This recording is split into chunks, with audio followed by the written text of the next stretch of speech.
मेरे मन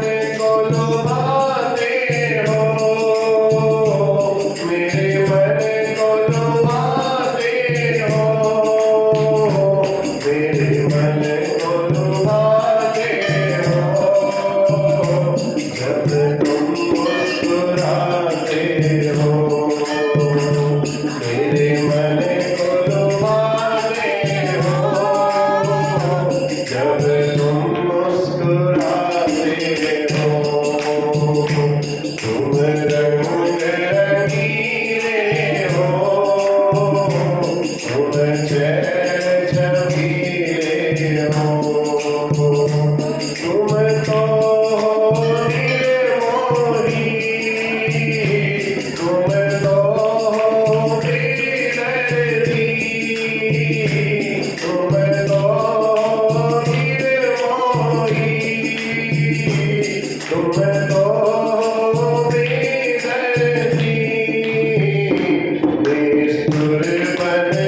श्रीमद् भागवत कथांतर्गत भगवान ने अपने पौत्रों के भी विवाह कर दिए। अनिरुद्ध का विवाह हुआ, 2 विवाह हुए अनिरुद्ध के, और दोनों में बड़ी लड़ाई हो गई। तो भगवान ने दोनों का अपना 16,108 पटरानियों के साथ सबसे 11 पुत्र और पुत्रियों का जन्म हुआ। बच्चे भगवान के 11 ऐसे यदुवंशी बढ़ते गए। एक बार भगवान ने कहा भैया बहुत ज्यादा छोटे बच्चे हैं, चलो इनको घुमा करके ले जाए। छोटे बाल गोपाल जितने थे उन सब बाल गोपालों को लेकर के भगवान चले, कहीं घूमने चले। एक सुंदर बगीचे में भगवान जैसे ही पहुंचे, वहां एक वृक्ष की छांव में पहुंच करके भगवान बोले भैया सब बैठ जाओ, इधर आराम करो थोड़ी देर, पसीना पसीना आ गया सबको, सब बैठ जाओ, बहुत देर हो गई चलते चलते। तो बच्चे आपस में, बच्चों को काहे की थकान लगती, बच्चे खेलने लगे, वहीं पर गेम खेलने लगे। तो एक बालक ने गेंद इतने जोर से फेंकी, वो गेंद फेंकी और गेंद जाकर के कुएं में गिर गई। कुएं में गिरी और बच्चे दौड़े दौड़े गेंद को लेने के लिए कुएं में झांकने लगे, कोई रास्ता तो होता और गेंद निकाल करके ले आए। तो बच्चे ने देखा अरे बड़ा भारी शरीर धारण किया हुआ गिरगिट। गिरगिट देखा ना, रंग बदलता है, बहुत बड़ा भारी शरीर वाला। बच्चों ने देखा तो दौड़ करके बच्चे बिल्कुल एकदम डर गए और दौड़ करके भगवान के पास आए। कहने लगे महाराज, हमने इतना बड़ा भारी गिरगिट देखा है, आज तक हमने इतना बड़ा भारी गिरगिट कभी नहीं देखा, उस कुएं में जाकर के गिरा हुआ है। प्रभु तुरंत दौड़े दौड़े आए, कहीं बच्चों को कोई नुकसान न हो जाए। उस गिरगिट को प्रभु ने निकाला वहां से और निकाल करके अपने चरण स्पर्श जैसे ही कराए तो चरण स्पर्श होते ही एक दिव्य पुरुष प्रकट हो गया। और जैसे ही प्रकट हुआ तो तुरंत अपना परिचय भगवान ने पूछा, भैया तुम कौन हो?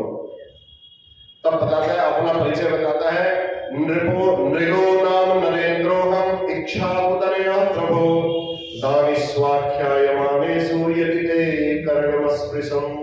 प्रभु,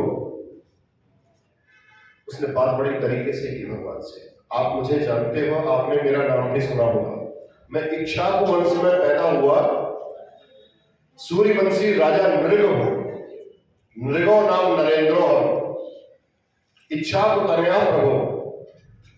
भगवान ने जब उसका परिचय देने का ढंग देखा तो भगवान बड़े प्रसन्न हुए। तो भगवान ने पूछा, भैया तुम इतने बड़े इक्ष्वाकु वंश के राजा हुए और तुम ये गिरगिट कैसे बन गए? ये बताओ जरा, ये गिरगिट बनने का इतिहास क्या है आपका? तब वो बताता है, नृग नाम का राजा कहता है, महाराज क्या बताऊं मैं आपको, मैं इतने गौदान करता था, इतनी गायों का मैंने दान किया, शायद आकाश में आप लोग उतने तारे भी नहीं गिन सकते हो।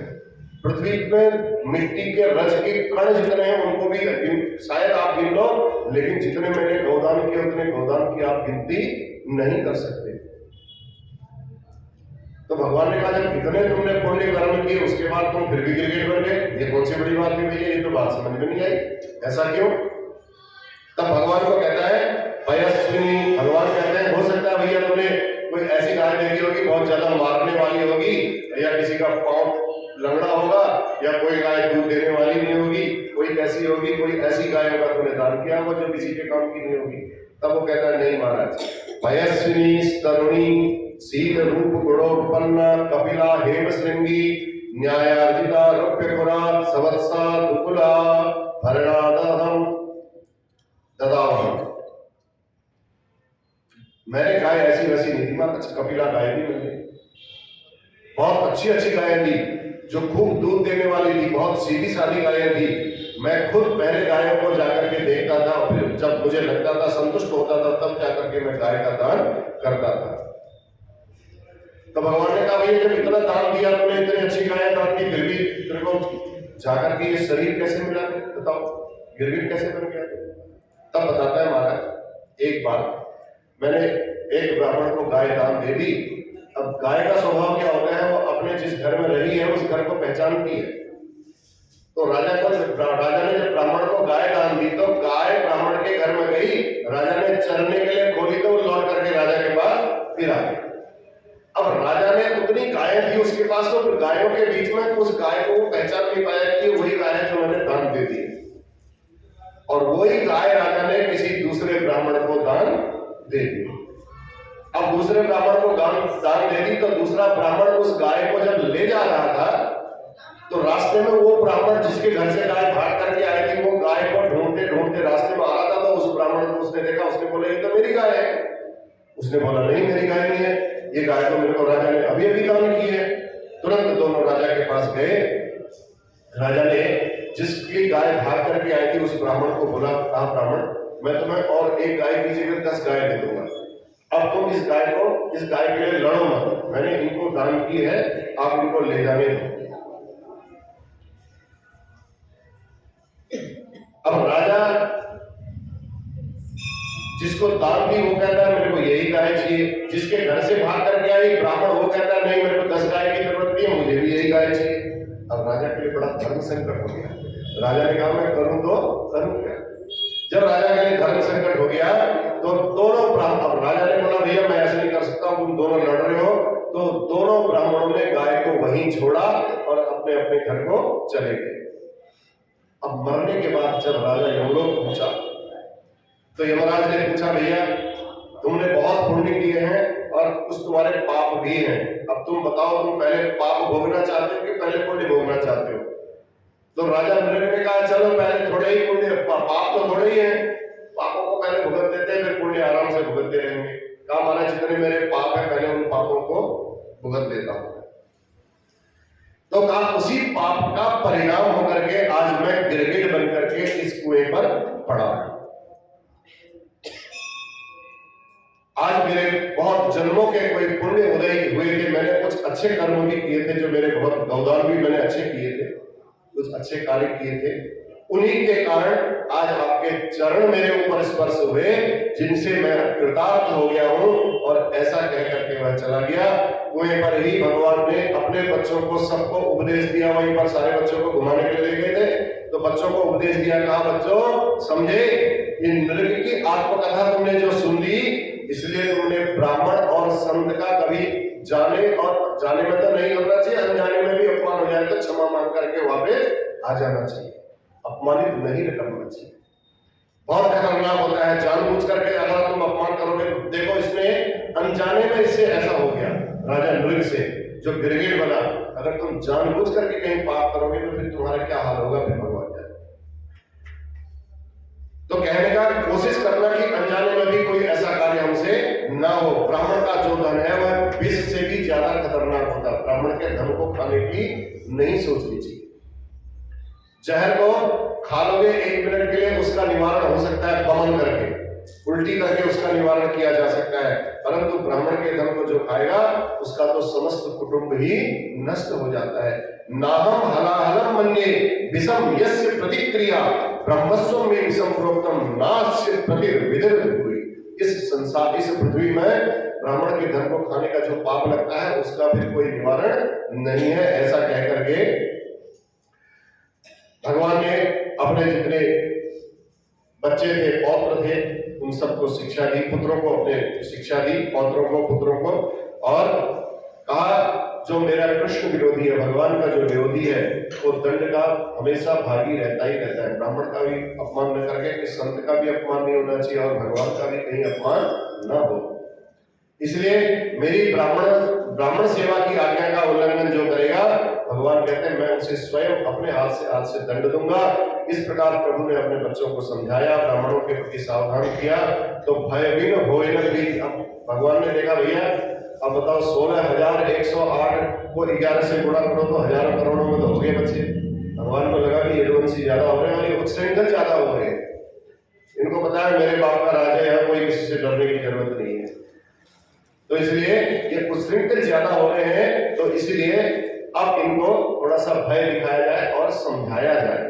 तो इतने में दाऊ जी महाराज एक दिन वहां पहुंचे। दाऊ जी ने कहा भैया तुम राजा भी बन गए, द्वारकाधीश बन गए, देखो इतना समय हो गया और परंतु तुमने आज तक वृंदावन जाने के बारे में कभी विचार नहीं किया। देखो इतने साल हो गए, अब ऐसा करो चलो वृंदावन चलते हैं। वहां तुमने ब्रजवासियों को परसों लौटने का आदेश दिया था, आज तक वर्षों बीत गए लेकिन तुम वहां नहीं पहुंचे।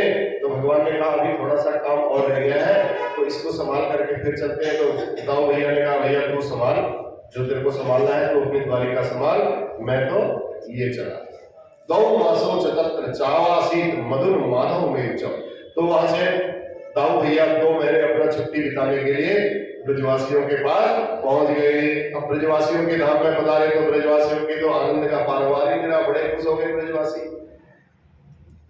खूब दाऊ जी का स्वागत किया और गर्मी बहुत ज्यादा हो रही थी। गर्मी ज्यादा होते होते दाऊ जी भी पैदल चल चल के थके हुए थे। तो यमुना जी में सारे ब्रजवासियों ने कहा भैया बहुत समय हो गया, देखो कन्हैया तो आए नहीं, आप लोग आप आए हो, चलो यमुना में जाकर के जल क्रीड़ा करते हैं थोड़ी देर, पसीना भी शांत हो जाएगा, ठंडक पड़ जाएगी तो आनंद लेंगे। दाऊ जी बोले भैया बहुत थका हुआ हूँ, यमुना तो बहुत दूर है, ऐसे कैसे जाओ यमुना पर यहाँ से। तो ऐसा ना करें तो यमुना जी को ही बुला लेते हैं, दाऊ जी ने कहा। तो ब्रजवासियों ने कहा अरे यमुना जी ऐसे कैसे यहाँ आ जाएंगे बताओ। भगवान ने कहा कैसे नहीं आएंगे, अगर हम आदेश करेंगे और यमुना जी यहाँ ना आए, ऐसा कैसे हो सकता है। यमुना जी को बोला आप इधर आइए, दाऊ जी का आदेश था। तो भाई हम नहाना चाहते हैं, हम स्नान करना चाहते हैं, आप यमुना जी को बोला इधर आओ। यमुना जी कहने लगे भैया ऐसे में घर घर जब जाने लगी तो हो गया, फिर तो मेरा मार्केट खत्म हो जाएगा, फिर मैं किस किस के घर में जाऊंगी, कौन कौन सी गलियों से घूमते रहूंगी। तो इसलिए यमुना कहीं नहीं गई, अपनी जगह पर स्थिर रही। तो यमुना जी को बहुत डांटा दाऊ जी ने, टाटा, अपना हल निकाला, वहीं से लंबा करके खींचा यमुना जी से, और यमुना जी की धार को खींचा अपने घर तक। वो यमुना जी वहीं तक खींच करके उनके घर तक आ गई और कहा, हरि पापनी, तूने मुझ बलराम की आज्ञा का उल्लंघन किया है, इसलिए मैं आज तुझे फल चखाता हूं। फिर भगवान ने कहा, देख, मूसल पकड़ करके जैसे ही खींचा तो कांप उठी यमुना जी ने। फिर भगवान के चरणों में गिर करके भगवान की स्तुति की, कहा, राम राम महाबाहो न जाने तव विक्रम, यस्ये कांसेन विद्रिता जगती जगता पते। हे प्रभु, मैं आपके बल और पराक्रम को समझ नहीं पाई, मेरे से गलती हो गई। तब दाऊ जी का थोड़ा सा कोप शांत हुआ, कहा, मेरी ये धृष्टता को आप क्षमा कर दीजिए। तब सुखदेव जी कहते हैं, परीक्षित, श्रीधाम में, वृंदावन में आज भी यमुना जी हल से टेढ़ी होकर के बह रही हैं। वहां पर एक वृंदावन में ऐसी जो थोड़ा टेढ़ी धार है उनकी, और कहीं नहीं यमुना जी सीधी है। तो यमुना जी को वक्रता प्रदान की दाऊ जी ने। इधर द्वारका जी में जब दाऊ जी रहे तब तक तो किसी की हिम्मत नहीं थी, क्योंकि दाऊ जी का जो बल पराक्रम था, जो स्वभाव था, बड़ा दबंग था। तो दाऊ जी को देख करके द्वारिका में किसी की हिम्मत नहीं होती थी प्रवेश करने की। अब लोगों ने देखा कि दाऊ जी तो चले गए छुट्टी मनाने के लिए, ब्रज धाम पहुंच गए हैं, वृंदावन पहुंच गए हैं। इधर एक पौंड्रक नाम का राजा था, उसने सोचा कि चलो अब यहाँ कब्जा किया जाए। उस पौंड्रक ने स्वयं को अपना कृष्ण बना लिया, दो नकली हाथ लगा लिए और हाथ में चक्र भी, सुदर्शन भी बना लिया, और भगवान की तरह एक उड़ता हुआ गरुड़ भी बना लिया उसने। उस गरुड़ पर बैठ करके उड़ने लगा। एक उसका मित्र था काशी का राजा, काशीराज। तो काशीराज उसको बड़ा भड़का रहा था पौंड्रक को, तू इतना बड़ा राजा बन जा, तू भगवान स्वयं बन, कुछ नहीं कर सकता है, कृष्ण की इतनी हिम्मत नहीं है, तेरे पास सब सामर्थ्य है। अब जब तेरे पास गरुड़ भी है, सुदर्शन चक्र भी है, तू चाहे तो उस सुदर्शन चक्र को घुमा करके किसी को भी मार सकता है, तेरे में इतनी शक्ति है, बड़ा उसको भड़का रहा था। तो पौंड्रक ने उसकी बात को स्वीकार कर लिया। उसने बोला, चलो ठीक है। कहा, ऐसा कर। काशीराज से बोला, तो कैसे? मैं कहा, तो एक लेटर, पत्र लिखे हाथ से सीधे भगवान द्वारिका के लिए, भगवान श्री कृष्ण के लिए पत्र लिख कि भैया, राजा ने तेरे को यहाँ बोला, राजा हम तेरे से मिलने के लिए द्वारिका आ रहे हैं, तुम तैयार हो जाओ। जैसे ही गरुड़, जब पौंड्रक वासुदेवा, जय पौंड्रक वासुदेवाय, तो भगवान ने को जैसे ही उसने पत्र दिया, पत्र भगवान ने द्वारपाल जैसे ही पहुंचा, पत्र लेकर के कहा, भगवान ने, पढ़ो क्या लिखा है। पत्र में लिखा था, महाराज, अब आपकी सत्ता गई, यहाँ तो दूसरा सत्ताधारी बैठने के लिए आ रहा है, यहाँ तो आपकी तरह दूसरा पौंड्रक राजा बन गया है, वो यहाँ बैठना चाहता है और वो यहाँ आपके यहाँ आक्रमण करने के लिए आ रहा है। काशी राजा ने बोला था, तू वहां पहुंचेगा और तेरे पहुंचते ही भगवान वहां से तुरंत भाग जाएंगे, कृष्णचंद्र वहां टिकने वाला नहीं है। भगवान ने आदेश दिया कि भैया, अब वो हमसे मिलने के आएगा, हम इससे मिलने चलते हैं। तो भगवान पौंड्रक के यहाँ मिलने के लिए उसी के पास पहुंच गए। वासुदेवो पतीर्णो हम एक एव न चापर, भूतानां अनुकंपार्थं त्वं हि मिथ्या विदां त्यज। बड़ी उसने बातें लिखी थी पत्र में कि तुम कोई भगवान नहीं हो, ये है वो है। तो भगवान ने कहा, कोई बात नहीं, तुम आने का कष्ट मत करो, मैं तुम्हारे यहाँ स्वयं चल करके आता हूँ। अब जब वो पत्र दोबारा वापस पौंड्रक के पास पहुंचा तो पौंड्रक की धड़कन तेज हो गई एकदम। अरे राम राम राम राम। अब वो काशीराज के पास बोला, कहा, तूने मुझे भड़का दिया, तेरे भड़काने में मैं आ गया, अब अगर वो कृष्ण यहाँ आ गया सचमुच तो फिर क्या होगा। काशीराज ने कहा, तुम क्यों चिंता करते हो, चमत्कार दिखाने के लिए तुम्हारे पास सब कुछ है, तुम दिखाओ अपना चमत्कार, बाकी मैं तुम्हारे साथ खड़ा हूँ, चिंता करने की कोई बात नहीं। अब दूसरे दिन भगवान उसके शहर में पहुंच गए, पौंड्रक के यहाँ, और जैसे ही पहुंचे, पौंड्रक ने उड़न खटोला अपना जो बनाया था, गरुड़ बनाया था, वो उड़ाया, उड़ता हुआ आकाश में गया, और दूसरा एक खटका और दबाया उंगली से, तो चक्र भी उसका घूमने लग गया। सारा इलेक्ट्रिक सिस्टम बनाने का था पौंड्रक, दिखा रहा था सब भगवान को, सारा चमत्कार दिखा रहा था। अरे भगवान उद्धव जी को साथ में लेकर के गए। उद्धव जी तो बड़ा गजब हो गया भैया, इतना सब देख करके भगवान को बड़ी हंसी आई। भगवान ने कहा, ये कौन सी बड़ी बात, इसने तो वास्तव में एकदम बिल्कुल वैसा ही सेम मेरी तरह ही रूप बना रखा है, तो इसने इतना बनने में मेरा कितना चिंतन किया होगा। दिन रात उसने भगवान का नाम जपते जपते, भगवान के स्वरूप का, भगवान का ध्यान करते करते वो चीज बनाई होगी। कहा इसने कितना चिंतन किया होगा मेरा, बिल्कुल ज्यों का त्यों बन गया है। अब इसे असली रूप दिखा दिया जाए। तो सुदर्शन चक्र से भगवान ने तुरंत अपने सुदर्शन चक्र को उठाया, बुलाया, आह्वान किया और ऐसे पौंड्रक की तरफ भेजा, पौंड्रक का वध कर दिया और सिर काटते ही उसकी तुरंत मुक्ति हो गई। भगवान उसकी जो तेज निकला वो भगवान के चरणों में जाकर के मिला। और काशीराज का भी भगवान ने सिर काट करके उसको तुरंत वहां नहीं फेंका, उसको काशी में जाकर के फेंक दिया। तो काशीराज का वध का समाचार जब सुना, उसका पुत्र था एक सुदक्षिण, तो उसने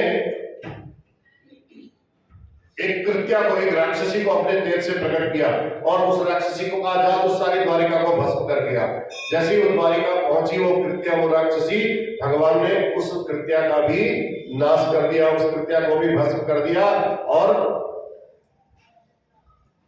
भगवान के दिव्य सुदर्शन ने काशीपुरी को भी जब भस्म कर दिया तो भगवान ने ऐसे अद्भुत बल पराक्रम किए। तब सुखदेव जी कहते हैं, परीक्षित, प्रभु कृष्ण कथा के बीच में थोड़ा थोड़ा दाऊ जी के बारे में भी बताना शुरू कर रहे थे। तो इसके बाद एक बार नारद जी ने सोचा कि देखो कि भैया हमारे सरकार के पास 16,108 विवाह करके कैसे रहते हैं।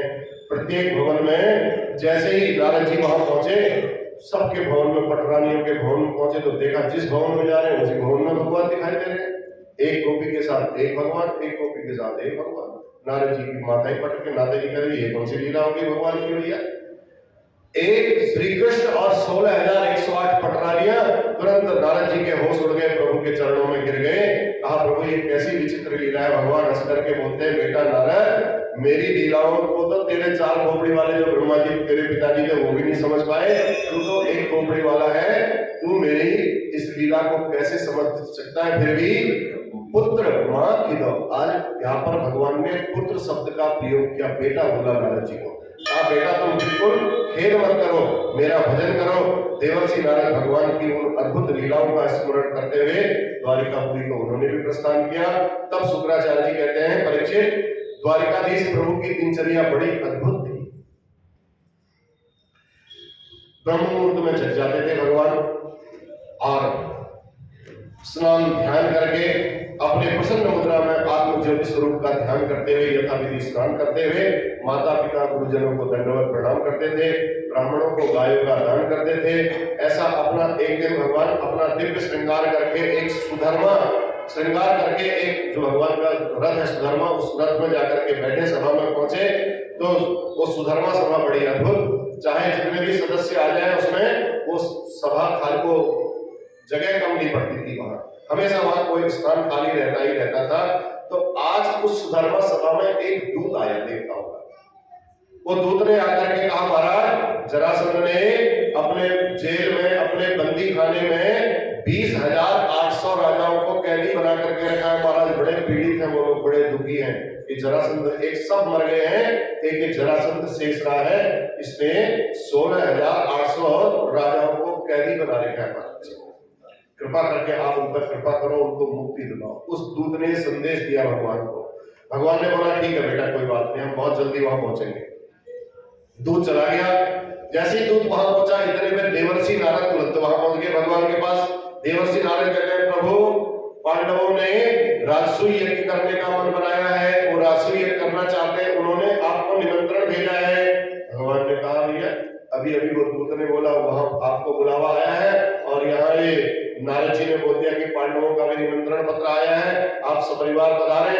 भगवान बोले, भैया क्या किया जाए। भगवान जी ने उद्धव को बुलाया, उद्धव जी से पूछा, कहा उद्धव जी बताओ भैया, दोनों जगह से एक ही दिन में निमंत्रण आ गया तो अब क्या करना चाहिए, ये तो बड़ी समस्या हो गई। तो उद्धव ने कहा, प्रभु पहले पांडवों के यहाँ हमें जाना चाहिए, वहां राजसूय यज्ञ तभी संभव होगा जब जरासंध को जीत लिया जाएगा, क्योंकि जरासंध को जीते बिना राजसूय यज्ञ करना संभव नहीं है। तो भगवान सीधे इंद्रप्रस्थ पहुंचे और सपरिवार गाजे बाजे के साथ जब पांडवों के यहाँ पहुंचे तो पांडवों ने बड़ा उनका स्वागत किया। ऐसा लगा पांडवों को जैसे उनके मृत शरीर में प्राण आ गए हो भगवान को देखते ही। और प्रसन्नता के साथ अर्जुन के साथ रह करके भगवान मिले और भगवान ने अर्जुन के साथ खांडव वन में गए। खांडव वन का दाह करा दिया भगवान ने और अग्नि को तृप्त किया। कई महीनों तक युधिष्ठिर जी की प्रसन्नता है तो भगवान वहीं इंद्रप्रस्थ में रहे दिल्ली में। तो एक दिन युधिष्ठिर ने भगवान से कहा, प्रभु राजसूय यज्ञ करने में राजाओं की सहमति प्राप्त हो चुकी है, मैंने सभी राजाओं से बातचीत कर ली है, हमें राजसूय यज्ञ करवाना है। तो जरासंध भी एक ऐसा मात्र राजा है जिसने अभी तक उसको किसी ने जीता नहीं है, एक वही राजा ऐसा था, इसलिए कृपा करके इसे जीतने का आप कोई उपाय बताइए।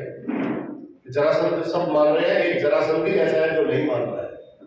भगवान बोले, युधिष्ठिर तुम चिंता मत करो, मैं इस कार्य को करने के लिए स्वयं ही जरासंध के पास जाने की कोशिश करूंगा। तब भगवान भीमसेन और अर्जुन को लेकर के ब्राह्मण का वेश बनाया भगवान ने, तीनों ने ब्राह्मण का वेश बना करके वहां पहुंच गए। कहां? जरासंध के पास। अब जरासंध के पास पहुंचे। जरासंध ब्राह्मणों का बड़ा भक्त था, ब्राह्मणों की मंत्र करा करके आया था ना, जब आग लगा दी थी उसने पहाड़ में, तब से वो ब्राह्मणों का बड़ा भक्त बन गया था। अब ब्राह्मणों की एक एक बात को वो मानता था, कोई भी ब्राह्मण उसके दरबार से खाली नहीं जाता था। तो भगवान तीनों, जैसे ही अर्जुन, भीम और भगवान तीनों ब्राह्मण का वेश बना करके पहुंचे। जैसे ही जरासंध ने देखा, ब्राह्मणों के चरणों में पड़ गया, कहा, महाराज हे विप्र देवता, आप किस कारण से मेरे यहाँ दरबार में आए हो, मैं आपकी क्या सेवा कर सकता हूँ? जो मांगोगे मैं आपको दे दूंगा, आप बताइए, अन्न वस्त्र धन जो भी आपको चाहिए। भगवान ने कहा, भैया पहले हमें वचन दो, हम जो मांगेंगे वही दोगे। जरासंध ने लोग उनकी आवाज को जब देखा, भगवान की आवाज को देखा, तो आवाज को देख के थोड़ा सा उनके शकल और सूरत की तरफ देखा, तो हाथ में देखा कि धनुष बाण चलाने से ना हाथ कट जाते हैं, थोड़ा सा प्रत्यंचा चलाने से, पकड़ने से, और हाथ कठोर भी हो जाते हैं। तो जैसे ही भगवान की इस बात को सुना, तो उन्होंने उनके शरीर को, उनके सारे स्वरूप को देखा, तो उन्हें लगा, जरासंध को लगा कि भैया ये तो ब्राह्मण तो नहीं है, तो क्षत्रिय कैसे लग रहे हैं, इनके हाथ पांव, इनका जो व्यक्तित्व है, शरीर है, ये ब्राह्मणों जैसा नहीं है, ये क्षत्रिय है। लेकिन ब्राह्मण के वेश में आए हैं, उनने बोला जो आप मांगोगे वो मैं दे दूंगा, कोई दिक्कत नहीं है महाराज, जब आपको जो चाहिए सो आप मांग लें, मैं आपको दे दूंगा। तो भगवान ने कहा, भैया अगर जरासंध कहता है मेरा सर भी आप मांग लोगे तो मैं अपना सर भी आपको काट करके दे दूंगा, इतना मैं ब्राह्मणों का भक्त हूं। भगवान ने कहा, देखो हमें इतना सब कुछ नहीं चाहिए। जरासंध ने कहा, हमें मनचाही वस्तु चाहिए, हम आपसे युद्ध करना चाहते हैं, युद्ध करना, हमें बड़ा युद्ध करने की इच्छा है और हम युद्ध करना आपसे मांगते हैं। समझ गया तुम जरासंध। जरासंध ने श्री कृष्ण और अर्जुन और भीमसेन से कहा, देखो तुमने जो मांगा मैंने आपको दे दिया। और अर्जुन की तरफ, भगवान की तरफ देखा, तो भगवान की तरफ देख करके कहा, तुम तो बहुत छोटे हो, अवस्था में बहुत छोटे हो, तुम मेरे आगे 1 मिनट में 1 सेकंड नहीं टिक सकते हो। अर्जुन को देखा, कहा तुम तो 1.5 हड्डी वाला है, तेरे को देख क्या मालूम है, जब फूंक मारूंगा तो ऐसे ही उड़ जाएगा। भीमसेन को देखा, हाँ बलिष्ठ है, बलवान है, तो ये भीमसेन ही मेरे लायक है, तो मैं इस भीमसेन से लड़ूंगा। अब उसने वचन दे दिया था, जो मांगोगे वो दूंगा, तो सर काट करके भी दे दूंगा बोला था। तो भगवान ने उसको युद्ध की जब इच्छा की तो उसने वो दे दिया। तुरंत भगवान अपने रूप में आ गए, अर्जुन अपने रूप में आ गए और भीम अपने रूप में आ गए। देखा उसने, देख करके भगवान ने कहा, देखा तुमने मैं कौन हूं, मैं तुम्हारा पुराना ही शत्रु हूं। समझ गया। इस प्रकार भगवान ने परिचय दिया। जरासंध ठहाका मार करके हंसता है प्रभु को देख करके, गुस्से में चिढ़ करके कहता है, तुम्हारी युद्ध की इच्छा है तो मैं इसे स्वीकार भी कर लेता हूं, आ जाओ, जो होगा देखी जाएगी। तुम तो भगवान को गालियां देने लगा। फिर कहा, तुम कितने डरपोक हो, 18वीं बार जब मैं तुमसे लड़ने के लिए आया, 17 बार तुमने मुझे हरा दिया, ये शब्द नहीं बोला भगवान को उसने। कहता 18वीं बार मैं जब तुमसे लड़ने के लिए आया तो तुम भाग गए थे, तुम रणछोड़ हो, डरपोक हो, तुम क्या मेरे से युद्ध करोगे, मैं तुमसे युद्ध नहीं करूंगा। अर्जुन को उसने कह दिया, ये बहुत कमजोर है, ऐसे नहीं करूंगा। और भीमसेन को पहलवानी का तमका दिया, सम्मान दिया, और भीमसेन से कहा मैं युद्ध करूंगा। जरासंध ने ऐसा कह करके एक गदा, देखो युद्ध भी कितने धर्म और न्याय से हुआ। जरासंध के यहाँ पहुंचे थे ब्राह्मण वेश में, और जैसे एक गदा जरासंध ने भीम की तरफ फेंकी और एक गदा खुद संभाली, दोनों के बीच में युद्ध प्रारंभ हो गया। अब लड़ते लड़ते 27 दिन बीत गए। भीमसेन हो गए परेशान, प्रभु के पास आए, प्रभु से कहने लगे, प्रभु मैं बहुत रक्त रंजित हो गया हूं, बहुत दुखी हो गया हूं। अगर कल 28वें दिन युद्ध हुआ तो मैं मारा जाऊंगा पक्का। अब मैं जो स्थिति दुर्योधन की देख रहा हूं, जो स्थिति जरासंध की देख रहा हूं, उस जरासंध को मैं अब 28वें दिन लड़ने योग्य नहीं है। भगवान कहते हैं देख तेरे में बहुत तो है मोटी बुद्धि वाला, तो युद्ध करने समय खाली तो बस जरासंध के सामने, अब जरासंध को ही देख रहा है, हम उधर साइड में खड़े हैं, हमें भी तो देख ले थोड़ा सा।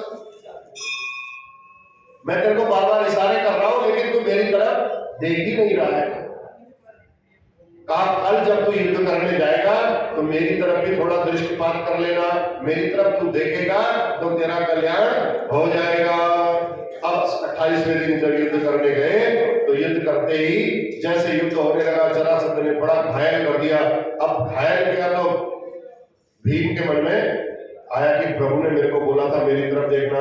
भीम ने जैसे ही प्रभु की तरफ देखा, भगवान ने एक तिनका पकड़ा, उस तिनके को बीच से फाड़ दिया। भीमसेन समझ गए, भीमसेन ने उसकी दोनों टांगें पकड़ी और बीच से उसको फाड़ दिया। फाड़ा तो दोनों को एक ही दिशा में नहीं फेंका, एक को पूरब की तरफ फेंक दिया तो एक को दक्षिण की तरफ फेंक दिया, विपरीत दिशा में दोनों को फेंक दिया। उसको ये आशीर्वाद था जरासंध को, एक दिशा में जाएंगे तो फिर जुड़ जाता था। तो इसलिए भगवान ने इशारा किया उसको, जैसे ही फाड़ा और विपरीत दिशा में फेंक करके जरासंध का भी वध कर दिया। और मृत्यु हो जाने पर वहां जोर जोर से हाय हाय पुकारने लगे सब लोग। भगवान ने भीमसेन का आलिंगन किया और जरासंध का एक पुत्र था सहदेव, उसको भगवान ने राज्याभिषेक करके सिंहासन पर विराजमान किया। भगवान ने जरासंध की कैद में बंदी जितने भी राजा लोग थे उन राजाओं को मुक्त कराया। 16,800 राजा जो पड़े थे उनको मुक्त कराया। वो सब राजा लोग जब उनने भगवान के दर्शन किए तो दर्शन करके गदगद हो गए। सब जेल में बैठे बैठे प्रभु के दर्शन हो गए, इससे बड़े सौभाग्य की बात क्या है। बड़े प्रसन्न हुए और कहा भगवान का मुखकमल इतना सुकोमल। अब भगवान की विशेषताएं बताने लगे। वर्षाकालीन मेघ के समान उनका सांवला सुनौना शरीर है, रत्नारे नेत्र है, पद्म गर्भ रुहेक्षणम। प्रभु का शरीर मानो ऐसा लग रहा है प्रसन्नता का सदन है। उन्होंने प्रभु को, सारे राजाओं ने प्रभु को प्रणाम करके कहा नमस्ते देव देवेश प्रपन्नार्तिहराभ्य प्रपन्नान् पाहिनः कृष्ण निर्विण्णान् घोर सम्मते संसते। हे प्रभु, आपने जरासंध के कारागार से तो हमको छुटा दिया। इस जन्म मृत्यु रूपी जो संसार में हमारा एक संसार का जन्म मृत्यु रूपी एक घोर चक्र है, इस घोर संसार चक्र से भी आप कृपा करके छुड़ा दो, क्योंकि हम संसार के दुख में कटु अनुभव करके बहुत ऊब चुके हैं। हमने देख लिया है संसार में सब कटु ही कटु है, यार मीठा कुछ नहीं है। आपकी शरण में आए हैं प्रभु, आप हमारी रक्षा कीजिए। सभी राजाओं ने गोविंद की स्तुति गाई। उस समय सब राजाओं ने बोला कृष्णाय वासुदेवाय हरे परमात्मने प्रणतः क्लेशनाशाय गोविंदाय नमो नमः। जो भगवान को प्रणाम करते हैं भगवान उनके क्लेशों को दूर कर देते हैं। जो प्रणत जन है उनके क्लेशों को दूर करने वाले हे कृष्ण कन्हैया, हे गोविंद, हे द्वारिकानाथ, हम आपको प्रणाम करते हैं। सुखदेव जी कहते हैं पांडवों का राजसूय यज्ञ प्रारंभ हो गया। अब राजसूय यज्ञ प्रारंभ हुआ तो उसमें सबसे बड़ी समस्या होगी, भैया सबसे पहले पूजा किसकी की जाए। राजसूय यज्ञ में भगवान आए तो थे राजसूय यज्ञ करवाने के लिए। अब वहां जब जरासंध का वध हो गया, थोड़ा सा पकड़ लो इसको, जरासंध का वध हो गया तो भगवान ने वहां विचार किया जब राजसूय यज्ञ प्रारंभ होने लगा तो किसका पूजन किया जाए।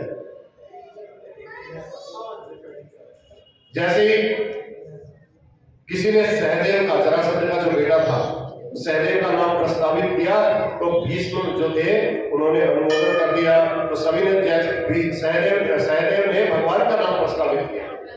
किसी ने सहदेव का किया तो सहदेव ने, जो सहदेव की प्रजा वाले थे उन्होंने सहदेव के बोला होगा। सहदेव ने कहा नहीं नहीं, प्रभु सामने खड़े हैं, प्रभु का नाम प्रस्तावित सहदेव ने किया और भीष्म पितामह ने उसका अनुमोदन कर दिया। हाहाकार का बढ़िया करके जैसे ही अनुमोदन किया, सब सभा ने, सारी सभा ने स्वीकृति दी कि भगवान की सबसे पहले पूजा करो कृष्ण जी। जैसे ही पूजा करने लगे तो ऐसे उसी सभा में बैठा हुआ था शिशुपाल। शिशुपाल जब बैठा हुआ था तो शिशुपाल ने कहा अरे ये उसकी पूजा कर रहे हैं जिसकी वजह से मैं पालकी में बैठ करके दुल्हन नंगी पालकी में बैठ के मैं वापस लौट करके आया था। अंदर से गुस्सा तो था ही उसको। तो शिशुपाल उठ खड़ा हुआ, ये वही द्वारकाधीश है का जिसने मेरी बेइज्जती की, जिसने मेरा अपमान किया था। आज बढ़िया मौका है, मैं इसे छोड़ूंगा नहीं किसी भी हालत में। सिराज चुरांत चक्रेण जहार भदौरी को बाहर ले जाओ मेरे से।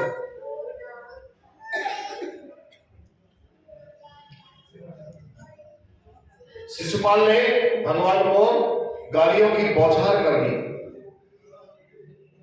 भगवान ने उसको वचन दिया था, भैया 100 गाली तक तो मैं तेरे को माफ कर सकता हूँ, 100 से ऊपर एक भी हुई तो फिर तेरा सिर काट के रखूंगा, उसके अलावा फिर तेरे को और कोई दंड नहीं दिया जाएगा। जैसे ही उसने 101 गाली दी, तुरंत भगवान ने सुदर्शन चक्र को आदेश दिया, सिराज चुरांत चक्रेण जहार भदौरी को। सुदर्शन चक्र ने शिशुपाल का सिर छेदन कर दिया, सिर काट दिया। उसके देह से भी एक प्रकाश निकला और जो भगवान के चरणों में जाकर के विलीन हो गया। तो शिशुपाल के समर्थक जो दुष्ट राजा वहां बैठे थे, वो डर के मारे सब चुप हो गए, मौन हो गए कि अब कोई गड़बड़ होती है तो यही हालत कहीं हमारी भी ना हो जाए। तो पांडवों का राजसूय यज्ञ उसके बाद बड़े धूमधाम से वहां संपन्न हुआ। दुर्योधन को पांडवों की सभा में घुसते समय जल के स्थान पर थल दिखाई दिया, जमीन दिखाई दी, जहां पर जमीन है वहां पर उसको जल दिखाई दिया। जैसे ही वो पानी में गिरा तो सारे पांडव वहां पर ठहाका मार करके हंसने लगे। द्रौपदी की भी हंसी निकल गई। बस इन पांडवों ने मेरे ऊपर ऐसे हंसे, और ऊपर से तो और छोड़ो, ये स्त्री ये भी मेरे ऊपर ऐसे हंस गई। बदला लेने के उसके दिमाग में बात बैठ गई। तो दुर्योधन ने कहा, भैया अब मैं तुमको इस अपमान का बदला लेकर के रहूंगा। यही हंसी महाभारत का बीज बन गई। उसी का बदला लेने के लिए उसने शकुनी मामा का सहयोग लिया, द्यूत क्रीड़ा की और षड्यंत्र रच के पांडवों का सर्वस्व छीन करके द्रौपदी का अपमान किया। वस्त्र हरण करते समय भगवान द्वारिकानाथ ने द्रौपदी की रक्षा की। तब सुखदेव जी कहते हैं, भैया भगवान के तो गुण अनंत है, कितनी कथा सुनाए। जितनी सुनाते हैं ना, सुनते सुनते बड़ा अच्छा लगता है। कितनी कथा भगवान की सुनाए, उनका हम बखान कर ही नहीं सकते हैं। अब तो कोई बस, क्योंकि तुम्हारे पास भी ज्यादा समय नहीं रह चुका है। सुखदेव जी परीक्षित को कहते हैं, ज्यादा समय तुम्हारे पास भी नहीं है। अगर मैं ये सारी महाभारत सुनाना शुरू कर दूंगा तो समय काफी लग जाएगा। कि अब तुम क्या सुनना चाहते हैं ये बताओ। तुरंत परीक्षित बोले, निसंदेह प्रभु भगवान के चरित्र बहुत अनंत हैं, परंतु आपने बार बार प्रभु को दीन बंधु के नाम से पुकारा, और आपने अभी तक दीन बंधु का कोई भी उदाहरण मेरे सामने में प्रस्तुत नहीं किया कि भगवान कैसे दीन बंधु है।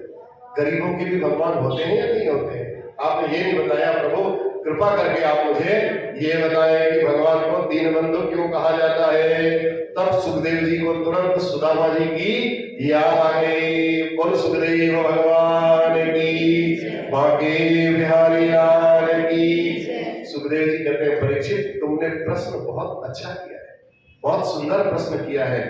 मैं तुम्हारे प्रभु के ऐसे दीन सखा के बारे में बताता हूं, उसको तुम ध्यान से सुनो। अब प्रभु बता, सुखदेव जी बताने लगे, कृष्णस्यासीत् सखा कश्चित् ब्राह्मणो ब्रह्मवित्तमः विरक्तः इंद्रियार्थेषु प्रशांतात्मा जितेन्द्रियः। सुदामा जी का परिचय भगवान देने लगे। सुखदेव जी कहते हैं, सुदामा जी का परिचय लेकर के, कृष्णस्यासीत् सखा कश्चित्, भगवान श्री कृष्ण के परम मित्र, परम प्रिय, अभिन्न हृदय श्री सुदामा जी महाराज हैं। कृष्ण से सखा, सुदामा जी की विशेषता इतने विशेषण गिनाए, परिचय देना सुखदेव जी भूलने लगे। तो जैसे ही नाम उन्होंने बताया, नहीं कृष्ण के सखा है बोला, और न नाम बताया न धाम बताया, केवल विशेषण गिनाने लगे। कैसे है सुदामा? ब्राह्मणों ब्रह्मवित्तमः, ये ब्रह्मवेत्ता ब्राह्मण है। भगवान की पूजा पाठ करने में, शास्त्रों का ज्ञान रखने में, वेदों का ज्ञान रखने में निष्णात है, बहुत परम श्रेष्ठ ज्ञान ब्रह्म ज्ञानी है। ब्रह्मवित्तमः, इंद्रियों के विषय से एकदम विरक्त रहने वाले हैं। सुखदेव जी के मन को संतोष नहीं हुआ, तब कहते हैं, फिर बोले, इसके आगे और विशेषण लगाया, कहा प्रशांत आत्मा जितेंद्रिय, जब जिनकी इंद्रियां सर्वथा वशीभूत हो जाए, उनके वशीभूत हो जाए, ऐसे बढ़िया बढ़िया विशेषण लगा करके सुदामा जी महाराज के बारे में जब गिनाया सुखदेव जी महाराज ने, कहा उनकी एक पत्नी है जिनका नाम है सुशीला, और सुशीला का परिचय देने लगे तो सुखदेव जी कहते हैं सुदामा की धर्म पत्नी सुशीला परम पतिव्रता तो थी महाराज, दरिद्रा सीत मानासा वेप माना विगम्य च। सुशीला भी है, बड़ी सुंदर भी है और परम पतिव्रता भी है, लेकिन महाराज घर गृहस्थी न चल पाने के कारण ना थोड़ा सा दरिद्रता का भाव उसके अंदर आ गया कि मेरी घर गृहस्थी कैसे चलेगी। सुदामा जी की न चलने के कारण भी सुदामा जी मस्त रहते थे, प्रशांत आत्मा, जितेंद्रिय। तो सुदामा जी को दरिद्र नहीं कहा, भाई दरिद्र हुई किसकी वजह से? सुशीला जी, सुदामा जी की वजह से। लेकिन सुदामा जी इतने शांत थे, उनको घर गृहस्थी से कोई लेना देना मिल गया तो ठीक, नहीं तो कोई बात नहीं, मिलाया भोजन नहीं था, अपने लगे रहते थे भगवान का भजन करते। दरिद्रो यस त्वसंतुष्ट, भागवत की दृष्टि में जो असंतुष्ट रहता है वही दरिद्री कहलाता है। सुदामा जी तो संतुष्ट हैं, हर हाल में मस्त हैं, पर सुशीला देवी जी बेचारे, उनको घर की चिंता लगी रहती है, तो घर की आवश्यकताओं के कारण उनका जायज है चिंतित बने रहना। तो इसलिए आज जब किसी संत के द्वारा सुशीला को यह पता चल गया कि भैया तुम्हारे स्वामी के जो सखा है, परम सखा जो है वो द्वारकाधीश है इस समय। अरे सुशीला जी कहती इतने साल हो गए, आज तक मेरे स्वामी ने मेरे को ये बताया है कि मेरे मित्र भी हैं द्वारकाधीश। लो बताओ कितने संतुष्ट होंगे, बताओ कितने शांत होंगे। अचंभित रह गई सुदामा जी का ऐसा विरक्त स्वभाव देख करके। पत्नी को उन्होंने कभी आज तक बताया नहीं कि श्री कृष्ण मेरे सखा है, नहीं तो लोग तो कैसे कैसे कर देते। एक काउंसलर के पास भी जाएंगे तो कहना है वो तो अभी जो काउंसलर जीत गया मैंने पढ़ाया था उसको, वो तो मेरी पढ़ाई भी है। आशु ठाकुर जो है, अरे मोदी जी तो मेरे को रास्ते में ही मिले थे, मेरे साथ तो वहां मुख्यमंत्री जब नहीं थे, आरएसएस के प्रचारक थे, हम तो साथ साथ चलते थे, चाय भी पीते थे। अब क्योंकि प्रधानमंत्री बन गए इसलिए, अगर वही कुख्यात होते तो कोई नाम नहीं लेता, कोई नाम नहीं लेता। तो आज भगवान द्वारिकाधीश बन गए, लेकिन सुदामा ने एक बार अपनी पत्नी को तक ये नहीं कहा कि सुदामा मेरे मित्र हैं। कितने प्रशांत, हम साथ साथ। तो भी अब पत्नी से रहा नहीं गया, तो पत्नी ने, सुशीला जी ने आज अपने स्वामी से पूछ लिया, कहा महाराज बताइए, मैंने ऐसा सुना है श्री कृष्ण आपके सखा हैं, मित्र हैं। सुदामा जी हंसने लगे, कहते हाँ बोलते, असत्य नहीं बोलते थे सुदामा। सुदामा जी ने कहा बोल तो बिल्कुल सही रही है, हाँ बचपन के मेरे सखा है, गुरुकुल में हम साथ साथ पढ़ते थे, पर तुझे किसने बताया? सुशीला कहती है महाराज एक मेरे घर में साधु आए थे और बातों ही बातों में ये बात निकल गई, उन्होंने ही मुझे ये उनके बारे में बताया और आपके बारे में भी बताया कि वो तो द्वारकाधीश बन गए हैं और आप उनके परम सखा हैं। ननु ब्रह्मण भगवतः सखा साक्षात श्रियपति ब्रह्मण्यश्च शरण्यश्च भगवान सात्वतार्षभ।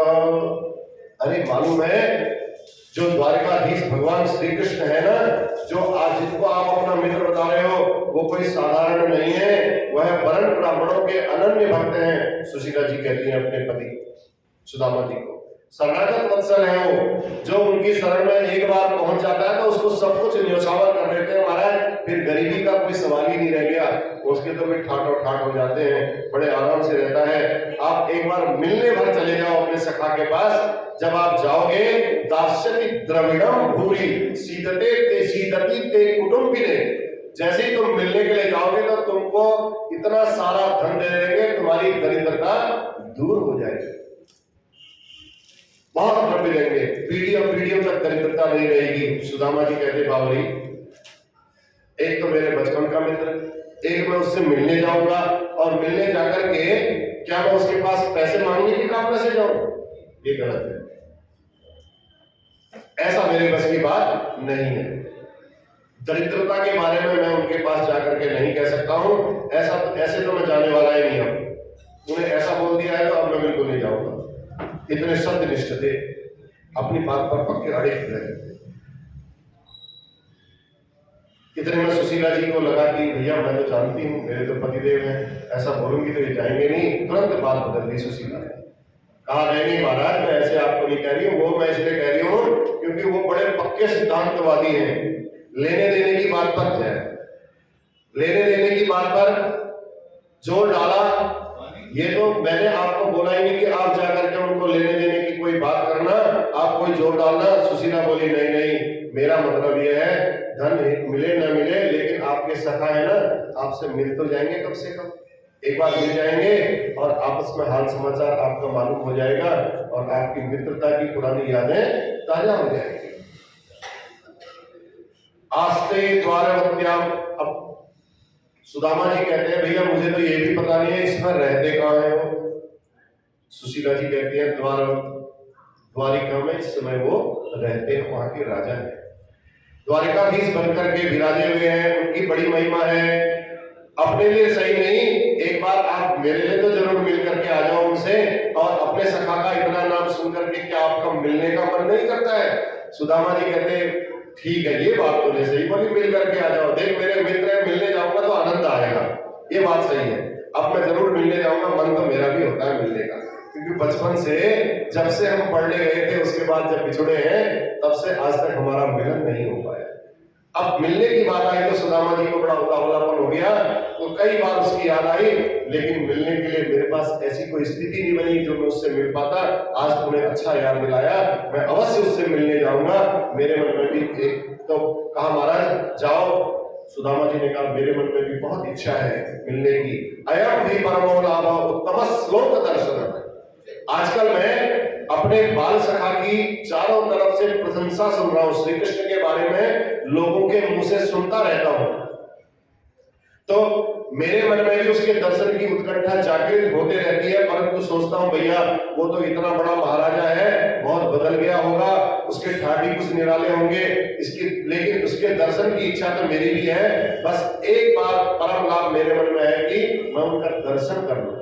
सुशीला बोली महाराज तो फिर देर किस बात की है, इतने ज्यादा उपदेश सुनाने की जरूरत क्या है, जब उत्कंठा है ना आपके मन में आप चाहिए, सोच क्या रहे हो। सुदामा जी कहने लगे अब ऐसे ही मुंह उठा के थोड़ी चले जाऊंगा वहां, बता अपने मित्र के पास जा रहा हूं और वो भी द्वारिकाधीश, अरे कुछ लेकर के तो जाऊं। सुशीला जी ने घर के अंदर देखा तो घर के अंदर कुछ था ही नहीं, कुछ भी नहीं। अब बगल में जितने ब्राह्मण थे, 4 ब्राह्मणों के घर में गई तो एक एक मुट्ठी चावल उधार लेकर के सबसे आई, और सबसे अलग अलग चावल, किसी के घर में किसी प्रकार का, किसी के घर में किसी प्रकार का। तो 4 मुट्ठी चावल लेकर के आई और ला करके अब घर के अंदर किसमें बांधू, पोटली में। अब पोटली भी नहीं, धोती भी ऐसी फटी फटी धोती, उसी धोती को 3-4 बार तय लगा करके वो 4 मुट्ठी चावल उस पर रखा और गाढ़ बना करके सुदामा को दे दी। कहा महाराज ये आप भगवान के पास ले जा सकते हो, खाली हाथ मत जाइए। याचित्वा चतुरो मुष्टिम विप्रान पृथुकृतं तंडुलान चैल खंडेन तानवद्वा। चैल खंडेन माने जो चैल माने वस्त्र, वस्त्र के भी खंड खंड हो रहे थे, टुकड़े टुकड़े हो रहे थे, जर्जर हो रहे थे। भर्त्रे प्राणानुवायनम, हाथ जोड़ करके कहने लगी महाराज बस मैंने एक पोटली बना दी है, इसको आप ले जाओ और यही कुछ रैंक अपने सखा को आप प्रदान कर देना। और जाने लगे तो कहा महाराज एक बात और सुन लो, एक मेरा संदेश भी कह देना, अगर मिल गए तो। कहा बोल देगी, तू क्या कहना चाहते हैं, तेरा भी संदेश दे दूंगा। तब सुशीला कहती है महाराज जरूर द्वारकाधीश को मेरा ये संदेश पहुंचा देना। एक मास 2 पाख में 2 एकादशी हो, सो प्रभु दीन दयाल दे नित प्रति दीनी मोह। महाराज 1 महीने में 2 एकादशी होती है, लेकिन मेरे घर में तो रोज ही एकादशी होती है। बस इतना आप मेरी तरफ से संदेशा दे देना। वैष्णव लोग 2 बार एकादशी रखते हैं महाराज, मेरे घर में तो प्रतिदिन एकादशी होती है। जब बालक कोई भोजन की इच्छा के लिए कहते हैं भोजन करना है माता जी, तो मैं कह देती हूँ बेटा आज एकादशी है, आज भोजन नहीं करेंगे। मैं ऐसे उनका मन समझा करके रखती हूँ। मेरे घर में नित्य प्रति एकादशी होती है। थोड़े से शब्दों में सुशीला ने बड़े सुंदर भाव प्रभु के सामने में रख दिए। अब सुदामा जी कहने लगे अच्छा देवी ठीक है, कह दूंगा बिल्कुल। पोटली बगल में दबाई और बगल में दबा करके प्रभु के पास चल पड़े। प्रभु का स्वभाव संकल्प है, मन में संकल्प ले लिया कि अब मुझे द्वारिका जाना है प्रभु के पास। जो तू आवे एक पग, मैं आऊं पग 60। भगवान कहते हैं तुम मंदिर में आने के लिए एक कदम तो बढ़ाओ मेरे पास, मैं तो 60 कदम पहले चल करके तुम्हें बुला करके ले आऊंगा, तुम्हारी बाधाओं को दूर करके तुम्हें यहां पर पहुंचा दूंगा। ऐसे ही सुदामा जी महाराज संकल्प कर लिया कि मेरे को आज द्वारकाधीश के पास जाना ही जाना है।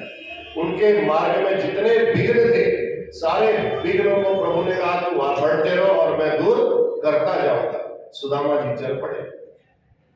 दूर नगरी बड़ी दूर, एक ही लाइन बोलेंगे, हाँ, दूर नगरी बड़ी दूर नगरी, कैसे आओ रे कन्हई तेरी गोकुल नगरी, बड़ी दूर नगरी। अब जितनी दूर थी द्वारिका, उज्जैन में रहते थे सुदामा जी, अब वहां से द्वारिका जाने में टाइम तो लगे, अब पैदल ही जाना था, कैसे जाए? चलते चलते चलते बेचारे नंगे पांव थक गए। एक पेड़ का पसीना भी आ गया, बहुत ज्यादा गर्मी थी, एक पेड़ की छांव में बैठ गए और थोड़ा विश्राम करने लगे। तो विश्राम करते करते ही नींद आ गई सुदामा जी को। सोचा चलो थोड़ा विश्राम कर लो, उसके बाद फिर आगे जाऊंगा, फिर धीरे धीरे चल चल करके पहुंच जाऊंगा प्रभु के पास।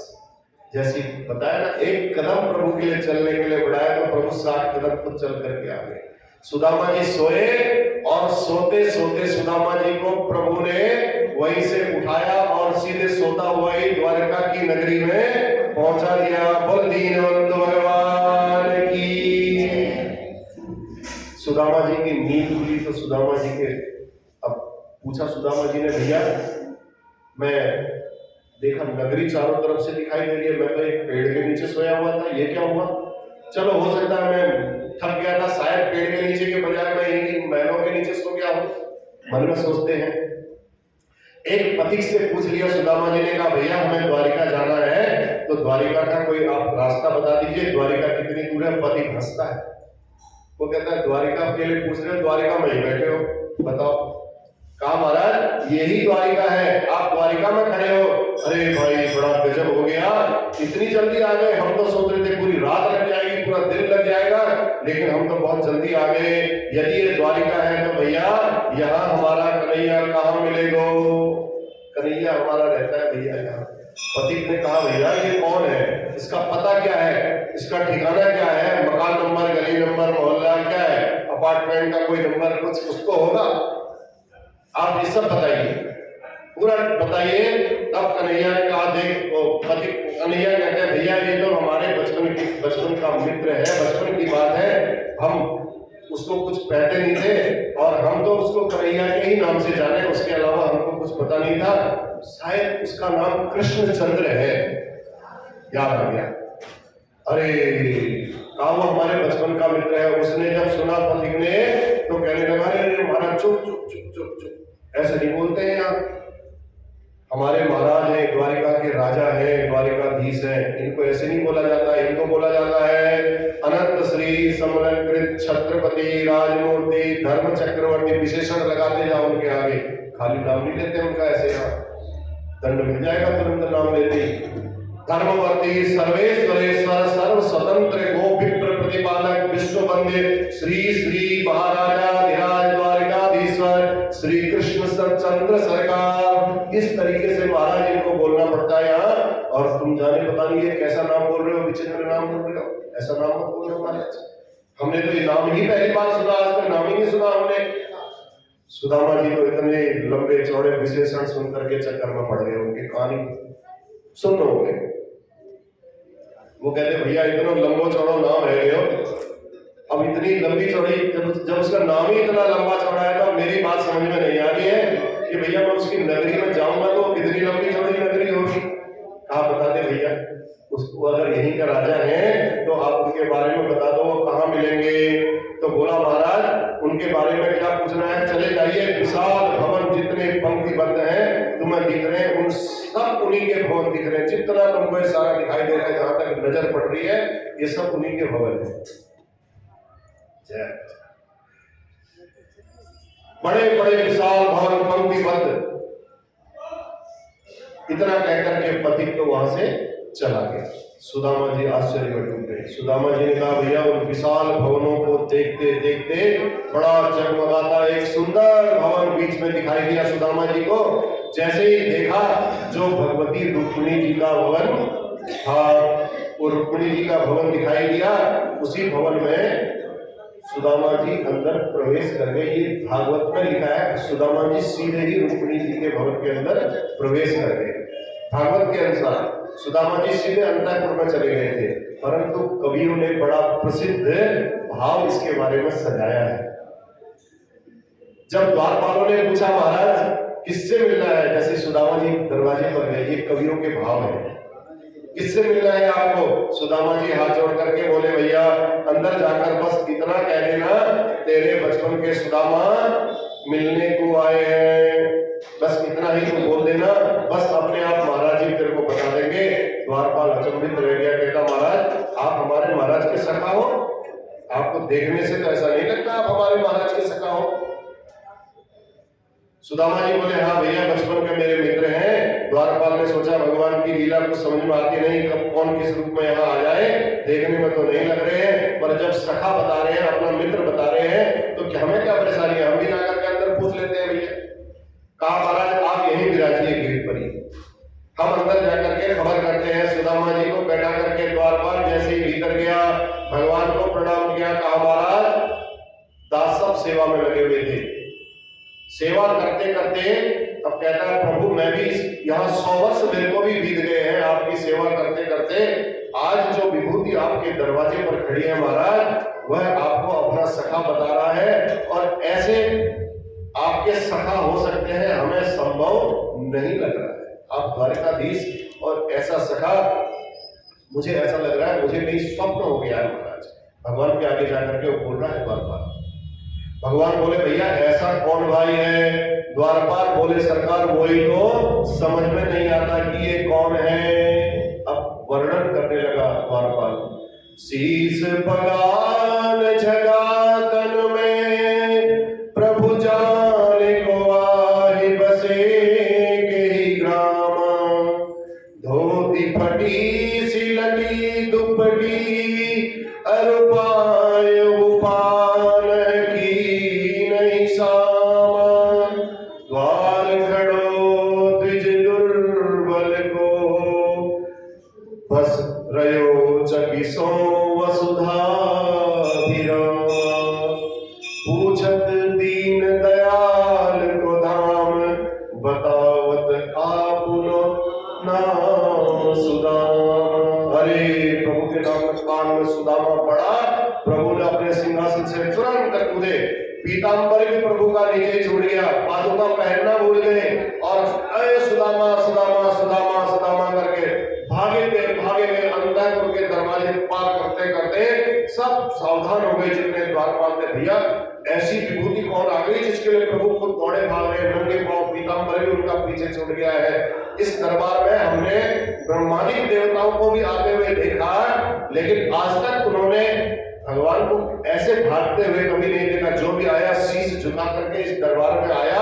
आज बड़ी आतुरता से प्रभु ऐसे दौड़ते हुए दिखाई पड़ रहे हैं। सारे सभासद सावधान हो गए, सेवक भी प्रभु के पीछे पीछे भागे। भैया प्रभु कहां भाग रहे करके पीछे पीछे जब सेवक भागे जा रहे थे, दरवाजे पर खड़े सुदामा जी अनेक प्रकार से अब सोच रहे हैं, संकल्प विकल्प मन में उनके चलते रह रहे, गोते लगा रहे हैं। न जाने भैया उसने मेरा नाम बताएगा, बहुत पुरानी बात हो गई है, अभी मेरे को पहचानेगा नहीं पहचानेगा, 100 वर्ष का तो ये राजा हो गया है, उससे पहले हम कभी बचपन में पढ़ते थे, ये बहुत पुरानी बात हो गई है। संकल्प विकल्प मन में चल रहे थे, और जो भगवान ने दरवाजे पर खड़े सुदामा को देखा, एकदम लपक करके अपनी भुजाओं में उनको भुजा पास में आलिंगित कर लिया, कसकर के दबा लिया और हृदय से लगा लिया। सुदामा जी को लगा कि जैसे आनंद के सरोवर में सब दोनों सरोवर हो गए, दोनों मित्र एक दूसरे के गले लगे, इतना आनंद विभोर हो गया दोनों को कि नेत्र दोनों के सजल हो गए। अब कोई किसी से पूछ ही नहीं पा रहा भैया तू कैसे है, भैया तू कैसे है, गला रुंध गया, नेत्र सजल हो गए। भगवान ने सुदामा जी का हाथ पकड़ा और बहुत देर बाद धीरे धीरे उनको पकड़ करके अपने भवन के भीतर लेकर के आए। जब सभासदों की दृष्टि सुदामा पर पड़ी तो सब बड़े आश्चर्यचकित रह गए, स्तब्ध रह गए। अरे ये वही है जिसके लिए भगवान भागे भागे आए, ये है वो, ये विभूति। इतने हड़बड़ा करके भगवान भागे आए जिसके राम राम पांव में इसके जूते चप्पल भी नहीं है, तन पर वस्त्र के नाम पर खाली एक धोती है, धोती फटी सी लटी दुपटी, अन पाए उपान की नहीं साहु, पांव में चप्पल भी नहीं, तन ढकने के लिए एक कपड़ा नहीं है इनके पास। किसी को कुछ समझ में नहीं आया। सारी सभा सुदामा को देख करके स्तब्ध रह गई, उस भव्यता को देख करके सब आश्चर्यचकित रह गए। भगवान ने हाथ पकड़ करके जैसे अंदर ले गए, सुदामा जी को अपना जो सर्वश्रेष्ठ सिंहासन था उस सर्वश्रेष्ठ सिंहासन पर बैठा दिया, आसीन कर दिया। बोल दीनबंधु भगवान की। अब सुदामा जी कह रहे नहीं नहीं भैया ऐसा मत करो। देखो सुदामा जी बड़े संकोची स्वभाव के थे। सुदामा जी ने कहा बिल्कुल ऐसा मत करो। बार-बार विरोध करते हैं पर भगवान ने हाथ पकड़ करके उनको बैठा ही दिया। अब जो रुक्मिणी जी सामने में खड़ी थी, ब्राह्मण के प्रति भगवान का ये भाव देख करके आश्चर्यचकित रह गई। आखिर ये है कौन भैया, ऐसी कौन सी विभूति है जो प्रभु ने अपने सर्वश्रेष्ठ सिंहासन पर बैठा दिया ब्राह्मण को। रुक्मिणी जी के भाव को प्रभु जान गए। प्रभु ने कहा देवी जी आप ब्राह्मण देवता के चरण धोने के लिए जल लेकर के आओ। देवी जी को वहां से विदा कर दिया। अब दोनों जब वहां बैठे, सुदामा और भगवान श्री कृष्ण, इतनी भगवान ने देखा तो रुक्मिणी जी को देख करके रुक्मिणी जी चली गई जल लेने के लिए। भगवान ने कहा भैया चरण के महापुरुष आए हुए हैं, जाओ इनके चरण धोने हैं। भागी भागी गई और भगवान ने अपना पीताम्बर उठाया और प्रभु के चरण पोंछने लगे। तो धूल ढक्कन लगी हुई थी पांव में खूब सारी। अब सुदामा जी के चरणों को धीरे धीरे झाड़ने लगे। अब नीचे तलवे में जब हाथ लगाए भगवान तो सुदामा जी ऐसे करके उछले, एकदम नीचे बेचारों के पांव में कांटे चुभ चुभ करके ऐसे छाले पड़ गए थे और वो छाले फपोले बन करके फूट भी गए थे। और उन फपोलों के अंदर जो फूटे हुए थे धूल के कण बैठे हुए थे। तो इतने सारे नंगे पैर चलते चलते जब भगवान ने देखा तो उन कंटक बिंद पाद पद्मों को जब प्रभु ने देखा, भगवान के नेत्रों से वो अश्रु की धारा बही हो। हाय सखा तुम आए कितने दिन खोए, तुम इतने दिन हो गए, तुम अब तक कहां रहे बताओ। ऐसे बेहाल बेवाइन सो, बेवाइन माने पांव की जो एड़ी होती है, ऐसे बेहाल बेवाइन सो पग कंटक जाल लगे पुनि जोए। हाय महादुख पाए सखा तुम आए कितने दिन खोए। देखी सुदामा की दीन दशा करुणा करके करुणा निधि रोए। आज प्रभु रोने लगे। पानी परात को हाथ छुए। रुक्मिणी जी जल लेकर के खड़ी है। अब कह नहीं पा रही है प्रभु से कि प्रभु ये जल लेकर के आए। इतने झर गंगा और यमुना दोनों आंखों से बहने लगी प्रभु के। उन्हीं से पानी परात को हाथ छुए नहीं, नैनन के जल सो पग धोए। सुदामा जी के भगवान प्रीति की अधिकता में प्रभु के नेत्रों से इतना जल बहा, सुदामा जी के चरण धुल गए। रुक्मिणी जी पानी लेकर के आई और ये दृश्य जब देखा तो वो भी हक्की बक्की रह गई। अरे ये क्या हो गया। खड़ी खड़ी सोचने लगी, ओ किमनेन कृतं पुण्यम अवधूतेन भिक्षुणा श्रियाहीनेन लोकेस्मिन् गर्हितान् अधमेन च। ये कौन सा अवधूत है? अवधूत कौन होता है? जिसके शरीर में कोई वस्त्र होता ही नहीं, उसको बोलते हैं अवधूत। नागा बाबा इस अवधूत ने कौन सा पुण्य किया होगा? रुक्मिणी जी कहती है सारा जगत मेरे जगदीश्वर के चरण कमलों की रज चाहता है और मेरे स्वामी इनके चरण रज को अपने नेत्र जल से आज पखार रहे हैं। इनके समान पुण्यशाली भाग्यशाली कौन हो सकता है? कोई दूसरा हो नहीं सकता। केवल रुक्मिणी ही नहीं, सारा जगत सुदामा जी के सौभाग्य की सराहना कर रहा है। आज सुदामा जी सहमे हुए सिंहासन पर चिपके हुए बैठे हुए बेचारे क्या करें, अब जबरदस्ती बैठा दिया। प्रभु सुदामा जी के मनोगत भाव को जान गए। सुदामा जी सिंहासन पर कि भी बैठने में असहज हो रहे हैं, तो बहुत वर्षों बाद मिले हैं। जैसे ही उनके मनोगत भाव को पहचाना तो मन की बात होगी। तो अब यहाँ पर रुक्मिणी जी भी खड़ी हैं, तो इनके सामने में शायद कुछ कह नहीं पा रहे हैं, संकोची स्वभाव के हैं इस वक्त सुदामा जी। प्रभु ने हाथ पकड़ा और बहुत थके थके थे सुदामा जी, उनको लेकर के अपने अंतःपुर में गए और कहा चलो सुदामा जी मित्र, चलो उस अंतःपुर में विश्राम करेंगे, चलो थोड़ा विश्राम करते हैं। और हाथ पकड़ करके जब ले गए एकांत कक्ष में, भगवान ने वहां स्नान कराया, वस्त्राभूषण धारण करवाए, नए नए वस्त्र आभूषण दिए उनको, विविध व्यंजनों का भोजन कराया, उसके बाद तांबूल खिलाया, पान खिलाया सुदामा जी महाराज को रुक्मिणी के एकांतिक कक्ष में, जहां पर हस्ती को कक्ष कैसा है, हस्ती दंत से निर्मित सुंदर पलंग, दूध के झाग के समान शुभ्र और सुकोमल सैया है, उस पर शयन कराया सुदामा जी को, कहा इस पर लेटो आप। सुदामा जी को लेट करके ऐसा लग रहा है जैसे आज मैं क्षीर सिंधु में स्नान कर रहा हूं, इतने कोमल कोमल पलंगों पर सुलाया।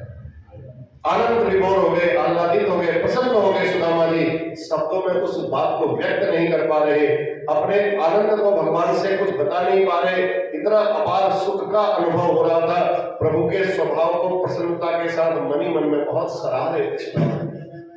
बोले कुछ बोल नहीं पाए, सुदामा जी जब शयन करने लगे तो प्रभु चरण दबा रहे। अब जब प्रभु चरण दबा रहे थे तो रुक्मिणी जी ने जो इतना बड़ा सौभाग्यवान ये आदमी है, ये महापुरुष है जिनके प्रभु चरण दबा रहे हैं, तो मैं भी कुछ सेवा करके पुण्य अर्जित कर लूं। रुक्मिणी जी चवर लेकर के पंखा डुलाने लगी। बोल दीनबंधु भगवान की, देवी परिचरत साक्षात चामर व्यजनेन वही। आज देखो इस अवधूत के कितने ठाट हैं, साक्षात लक्ष्मी जिसे पंखा चला रही हो और लक्ष्मीपति जिनके चरण दबा रहे हैं।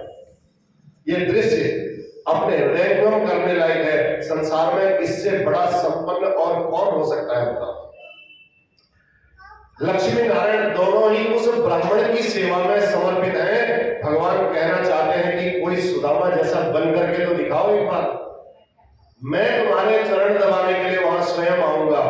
लक्ष्मी की क्या आवश्यकता, लक्ष्मी तो चवर डुलाएगी तुम्हारे आगे। निरपेक्षम मुनिशांत मुनिम शांतम निर्वैरम समदर्शनम अनुप्रजाम्यहम नित्यम भूयेत्यां हृदयेरुहि। भगवान तो उनकी चरण रज में स्नान करने को तैयार है, कोई निरपेक्ष बन करके दिखाए। अब तो न जाने कितनी अपेक्षाएं हर व्यक्ति से है, तो हमसे जुड़ा कितनी अपेक्षाएं रहती हैं। तो भगवान को लगा, ऐसा भगवान को लगा कि एक शब्द इसने आने के बाद ये नहीं बोला कि मैं इस कारण से आया, इतना निरपेक्ष शब्द है, इसमें बिल्कुल कोई अपनी इच्छाएं जाहिर नहीं।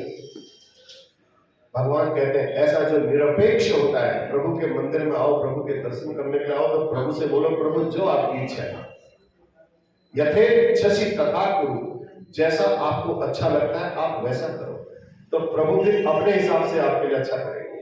आज भगवान ने वैसे ही किया। सुदामा की इच्छा थोड़ी इतने पलंगों में बैठने की थी, लेकिन भगवान से कुछ नहीं मांगा।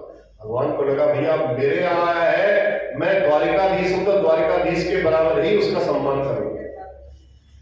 तो यहां भी प्रभु ने अचानक चरण दबाते दबाते प्रभु ने पूछ लिया, कहा भैया बहुत वर्षों बाद आज आपके दर्शन हुए हैं, तो पहले मुझे ये बताओ कि आपका विवाह हो गया है कि नहीं हो गया सुदामा से। सबसे पहला सवाल किया भगवान ने। चरण भी दबा रहे हैं, पूछ भी रहे हैं, और अचानक जब ऐसा पूछा, अब भगवान तो चाहते हैं भैया हम दोनों उसी बचपन की अवस्था में आ जाएं जहां गुरुकुल में खूब हास परिहास करते थे, और थोड़ा बचपन के ये बुढ़ापे में अगर कोई मित्र मिल जाते हैं बचपन के, तो पुरानी बातों को याद करके खूब ठहाके लगाते हैं, खूब हंसते हैं। तो बुढ़ापा उस समय बचपन की यादों को ताजा करते करते बुढ़ापे को भूल जाते हैं, तो सारा बचपन में नाचने लगता, बचपन सारा दृश्य सामने दिखाई देने लगता है। उस दिन हुआ यही, ऐसा ही हुआ, बचपन की यादें सारी ताजा होने लगी। तो अभी ब्रह्मन गुरुकुला, तो भगवान कहते हैं मित्र आपका विवाह हुआ कि नहीं? वो कहते हैं कन्हैया तो बार बार यही मेरे से पूछता है कि तेरा विवाह हुआ कि बात छोड़, ये कोई बात पूछने वाली बात है, तू बार बार ये कहता है। पहले ये बताओ कि तुम्हारे अनुकूल कोई भारिया कोई पत्नी मिली या नहीं। इस बार सुदामा जी शर्माए और इशारे में बोले भैया तो यह शादी के अलावा तो कोई और बात पूछने को नहीं है, तो बार बार शादी शादी की बात पूछ रहा है। मेरे विवाह की तुझे बहुत चिंता है। भगवान बोले इसलिए पूछ रहा हूँ कि तुम हमेशा से ही ऐसे बाबा बने वाली बातें करते रहते थे, कहीं पता चला अभी तक तुम बाबा ही तो नहीं बने बैठे हो, इसलिए पूछ रहा हूँ। पहला सवाल मेरा ये है।